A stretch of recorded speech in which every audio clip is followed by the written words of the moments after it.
여러분 반갑습니다. 도서관에 가서 좋은 책을 중개하는 여러분의 중개사원입니다. 좋아요와 구독은 사랑입니다.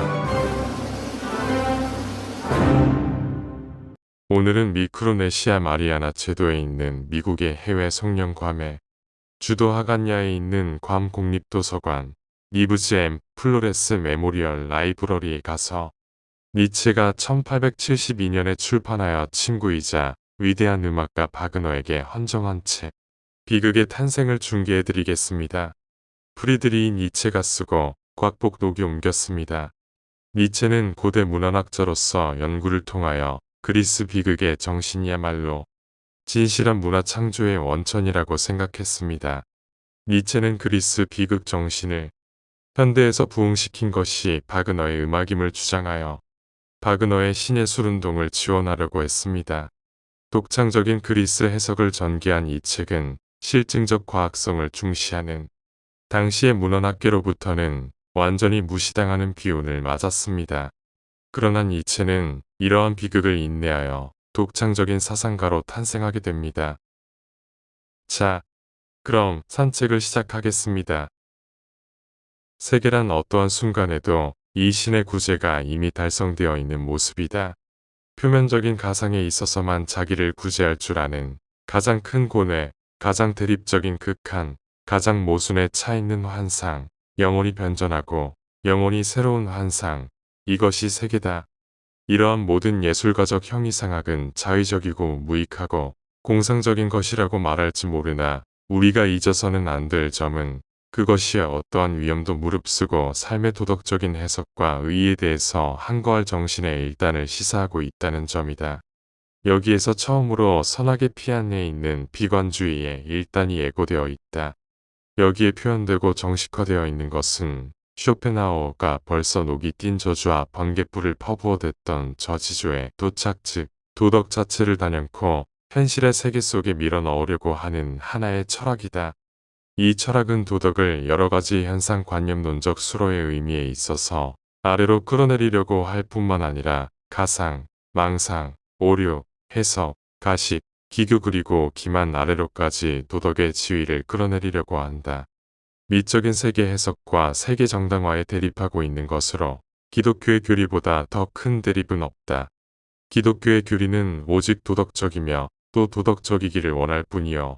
스스로 절대적인 척도로서 예컨대 신의 진실성으로서 벌써 예술을 모든 예술을 허위의 세계 속으로 추방해 버린다. 즉 예술을 부정하고 탄핵하고 단죄한다. 기독교는 시초부터 본질적으로 그리고 근본적으로 삶에 대해서 느끼는 구토요, 권태감이었다. 이러한 구토와 권태감은 다른 혹은 보다 좋은 삶에 대한 신앙 아래 가장되고 은폐되고 치장되어 있는 것에 지나지 않는다.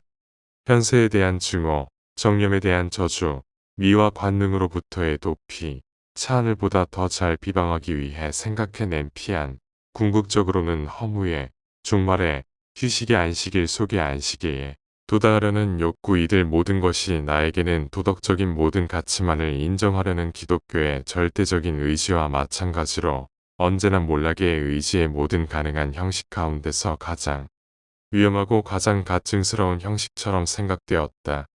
그리스인의 이 이주의 예술신 아폴로와 디오니소스를 실마리로 해서 우리가 알 수 있는 것은 그리스의 세계에는 그 기원과 목표에서 보아 조형가의 예술인 아폴로적인 예술과 음악이라는 비조형적인 예술과의 사이에 하나의 커다란 대립이 있다는 것이다. 이 두 가지의 충동은 크게 성격이 다르면서도 서로 평행하고 있고 대체로 공공연하게 반목하고 상호 자극하여 항상 새롭고 힘찬 출산을 계속한다.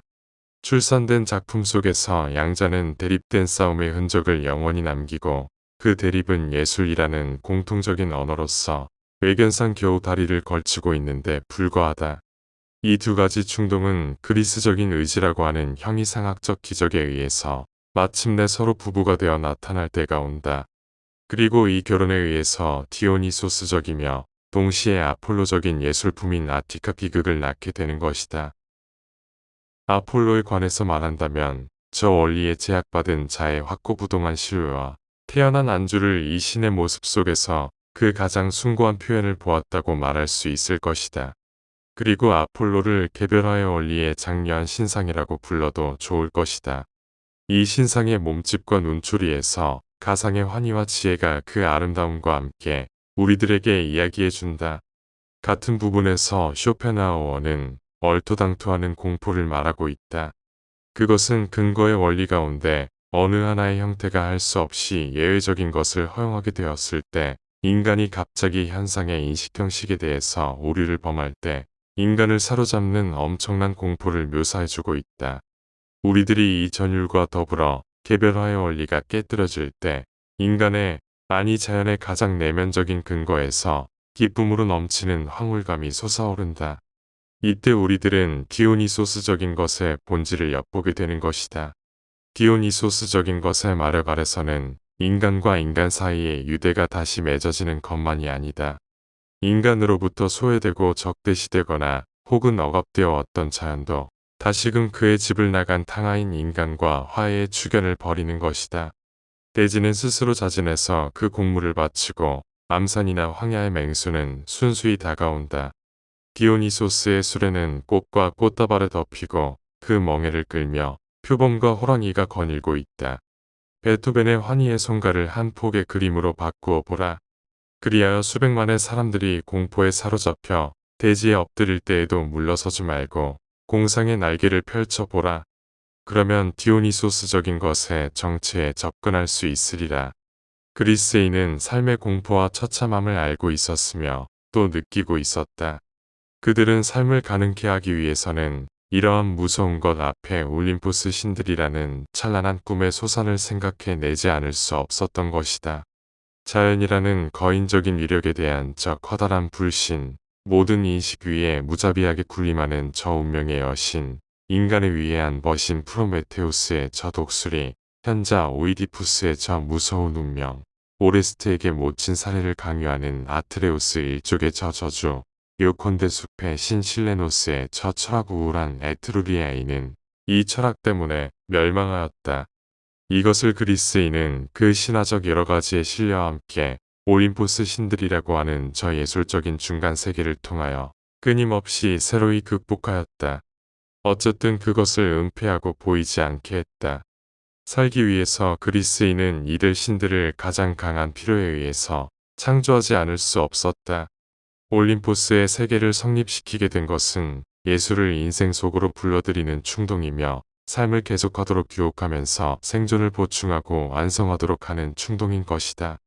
그리스적 의지는 이 올림포스 세계를 정화의 거울로 삼고 거기에다 자기의 모습을 비추어 보았던 것이다. 이렇게 하여 신들은 스스로 인간의 생활을 몸소 영위함으로써 인간의 생활을 시인한다. 이것만으로도 충분한 변신론이 아닌가. 이러한 신들의 밝은 빛 아래서의 인간의 생존은 그 자체만으로도 추구할 가치가 있는 것으로 느껴진다. 그리고 호메로스적 인간 본래의 고통은 생존으로부터의 변리, 특히 곧 찾아오는 변리에 관한 것이다. 그들에게 가장 나쁜 것은 멀지 않아 죽는 것이며 그 다음으로 나쁜 것은 결국 한 번은 죽어야만 한다는 것이라고. 죽음의 탄성이 한 번 들리기 시작하면 그것은 단명이었던 아킬레스에게도 영웅시대의 몰락에서도 탄성이 들려오게 된다. 더 살고 싶다고 하는 욕망은 비록 날품팔이일지라도 최대의 영웅이라 할지라도 다를 바 없고 불명예스러운 일도 아니다. 그리스적 의지는 아폴로적인 단계에 있어서는 정말 강력하게 삶을 희구한다. 호메로스적 인간은 자기가 생존과 일체라고 느끼고 있기 때문에 탄성마저도 삶의 찬가가 된다. 삶에는 두 가지 면이 있다.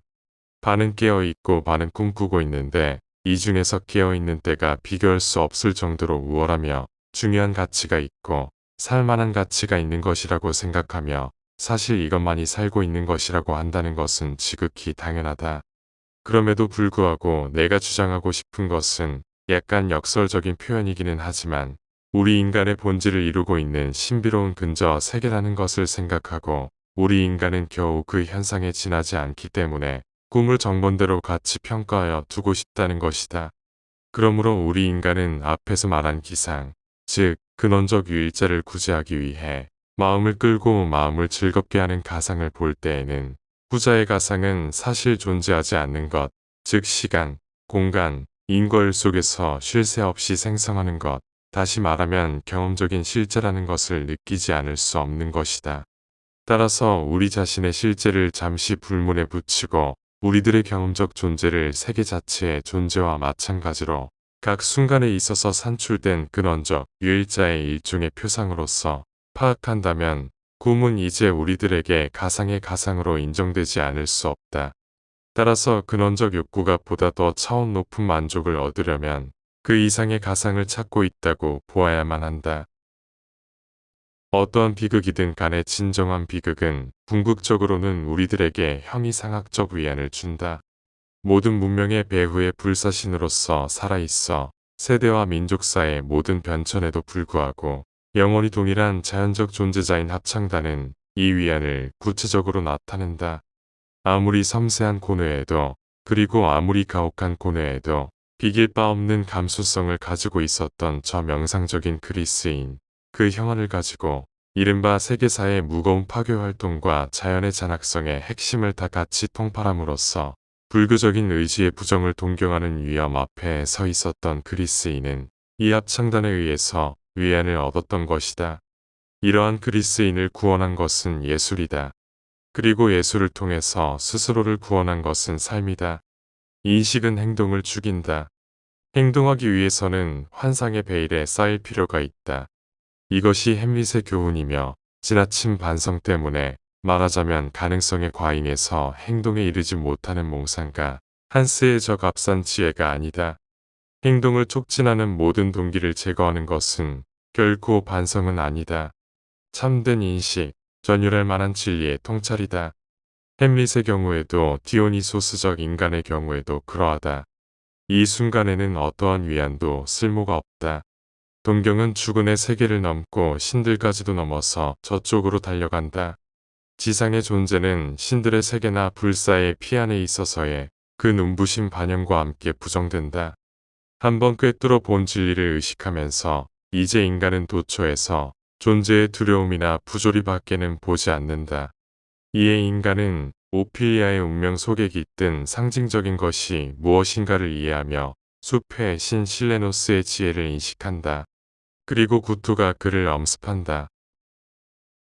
이런 의지가 최대의 위기에 처해 있을 때 사람을 구원하고 치료하는 마법사로서 다가오는 것은 예술이다. 예술만이 생존의 공포나 부조리에서 오는 저 구역질내는 생각을 바로잡아 삶을 가능케 하는 표상애로 변화시킬 수 있는 힘을 가지고 있다. 여기서 얻어진 표상은 두려워할 만한 것을 예술적으로 제어하는 경우에는 숭고한 것으로 될 것이고 부조리한 것에 저 구토감에서 예술적으로 인간을 해방하는 경우에는 희극적인 것이 될 것이다.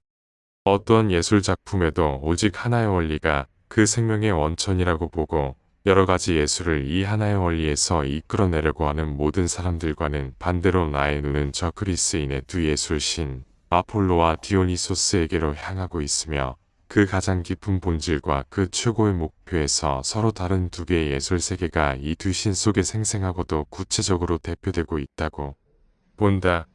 아폴로는 개체화의 원리를 정화하는 정령으로서 내 앞에 서 있다.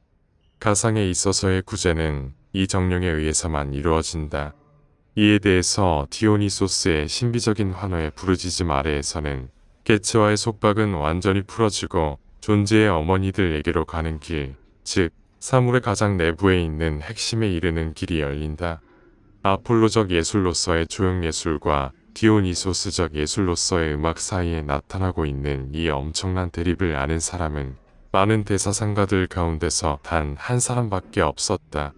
그는 그리스의 신들이 갖는 상징적 표현이라고 하는 저 단서조차 없이 음악의 모든 다른 예술과는 다른 성격과 기원을 인정하였다. 음악은 다른 모든 예술처럼 현상의 모사가 아니라 의지 자체의 직접적 모사이며 따라서 세계의 모든 형이학적인 것에 대해서는 형이상학적인 것을, 모든 현상에 대해서는 사물 자체를 표현하기 때문이라고 그는 말하고 있다. 이것은 모든 미학 중에서 가장 중요한 인식이다. 의지는 사물 위에 환영을 펴고 이 환영의 힘을 빌어 그 피조물을 삶에 꼭 얽어매어 피조물을 좋든 싫든 살아가게끔 계속 강요한다. 탐욕적인 의지는 언제나 이런 수단을 제공하여 준다. 소크라테스적인 인식의 기쁨에 매혹된 사람, 생존의 영원한 상처를 고칠 수 있다는 망상에 매혹된 사람도 있을 것이다. 또 어떤 사람에게는 그들의 눈앞에 어른거리는 유혹적인 예술미에 베일에 혹하는 사람도 있을 것이다. 또 어떤 사람에게는 소용돌이치는 현상의 배후에 영원한 삶이 상존하고 있다는 형이상학적인 위로에 농락당하고 있는 사람도 있을 것이다. 이외에도 만약의 경우 의지가 이것보다 더 저속하고 강력한 환상을 어느 때든 준비하고 있다는 사실, 이것은 다시 말한 환상을 어느 때든 준비하고 있다는 사실, 이것은 다시 말할 여지조차 없는 것이다. 위에서 말한 것처럼 환상의 3단계는 비교적 고귀한 천성을 지닌 사람들만의 것으로서 그들은 생존의 무거운 부담과 압력을 범용한 사람 이상으로 불쾌하게 느끼고 있으며 잘 선택된 자극제가 아니면 불쾌감을 잊을 수 없는 사람들이다. 우리들이 문화라고 말하는 것은 모두 이와 같은 자극제에 의하여 성립되고 있다. 이리하여 세 개의 환영의 단계는 혼합의 비율에 따라 소크라테스적 문화, 혹은 예술적 문화, 혹은 비극적 문화라고 이름 지을 수 있다. 또한 역사적인 예증이 허용된다면 알렉산드리아적 문화, 그리스적 문화 및 인도적 바라문 문화라고 해도 좋다. 우리의 근대 사회 전체는 알렉산드리아적 문화의 그물 속에 사로잡혀 있다. 거기서 이상으로 여겨지는 인간은 과학에 종사하는 극히 고도의 인식 능력을 갖춘 이론적인 인간, 즉 소크라테스를 원상 및 시조로 하는 인간인 것이다. 근대의 교육수단은 원래 따지고 보면 이상을 안중에 두고 있다. 이론적 이외의 모든 인간은 의도되어진 인간이 아니고 다만 존재가 허용된 인간으로서 그 이상과 대등한 곳까지 자신을 올려놓기 위하여 악정고투해야만 한다. 오늘날의 이런 소크라테스적 문화의 사고의 무도는 새로운 형태를 포용하기 위하여 항상 새로운 형태를 동경, 돌진하는 것이다. 마치 메피스토펠레스가 그의 유혹적인 라미아들을 추방한 것처럼 갑자기 이것을 밀쳐버린다. 실로 이것이 근대 문화의 근원적인 고뇌의 파탄의 징조이다. 근대 예술은 그와 같은 보편적인 위기를 여실히 드러내고 있다. 모든 위대한 생산적인 시대의 천재들에 매달려 이것을 모방하는 것도 무의미한 일이다. 근대인을 위안시키고 모든 세계문학을 그의 주위에 모으고 모든 시대의 양식과 예술가의 한가운데에 그를 세워두고 아담이 동물의 이름을 지어 부르는 것과 같이 그를 이들 예술가에게 장명을 시켜도 무의미한 것이다. 그는 영원히 굶주린 자여 기쁨도 힘도 없는 비평가여 근본적으로 독거넌이여 규정자인 알렉산드리아적인 인간, 책의 먼지와 오식 때문에 언젠가는 눈이 멀게 될 알렉산드리아적인 인간인 것이다. 이 근대의 소크라테스적 문화의 가장 내면적인 내용을 오페라 문화라고 부른다면 가장 적절하게 표현한 것이 되리라. 왜냐하면 소크라테스적 문화는 이 오페라 영역에 있어서 솔직히 그 의욕과 인식을 표명하고 있기 때문이다. 이것은 사실 우리들에게 놀라운 일이며 우리가 오페라의 발생과 오페라 발전의 사실을 아폴로적인 것과 디오니소스적인 것에 저 영원한 진리와 비교한다면 사실 서로가 너무나 다르다는 것이다. 비극은 모든 예방적 치료력의 정수로서 바꾸어 말하면 민족의 가장 강력한 특수성과 그 자체로서는 가장 해로운 특성, 이 두 가지 특성 사이의 중재자로서 그리스인에게 걸어왔던 것처럼 우리에게 다가올 때에 비로소 우리는 비극의 최고 가치를 예감하게 된다. 비극은 최고의 음악적 광란 제사를 자기 속으로 흡수한다. 고루 비극은 그리스 사람들이나 우리에게도 단적으로 음악을 완성하는 역할을 하는 것이다. 그러나 비극은 음악 옆에 비극작 신화와 비극의 주인공을 세워둔다. 이때 비극의 주인공은 강력한 거인과 같이 모든 디오니소스적 세계를 그의 등에 지고 우리들의 디오니소스적 세계의 무거운 짐을 제거하여 주는 것이다. 한편 비극은 그와 동일한 비극적 신화에 의해 비극적 주인공이라는 인물의 모습을 통하여 디오니소스적 세계의 탐욕적인 충동으로부터 우리를 구제한다. 비극은 경고적인 손짓으로 하나의 다른 존재를 하나의 보다 높은 환희를 상기시킨다. 여기서 개체적 삶은 죽음과 파괴를 면할 수 없는 것이므로 이에 집착하려는 자는 삶을 고뇌와 비극으로 가득 찬 것으로 만들고 있다고 지적하면서 그리스 비극의 발생부터 멸망까지의 과정을 쇼펜하우어 철학에 의거하여 해명하면서 종래 아폴로적으로 해석되어 온 그리스 문화의 디오니소스적인 측면을 발견해낸 프리드리히 니체와 함께 걸었던 비극의 탄생회로의 산책을 마치겠습니다. 여러분 감사합니다.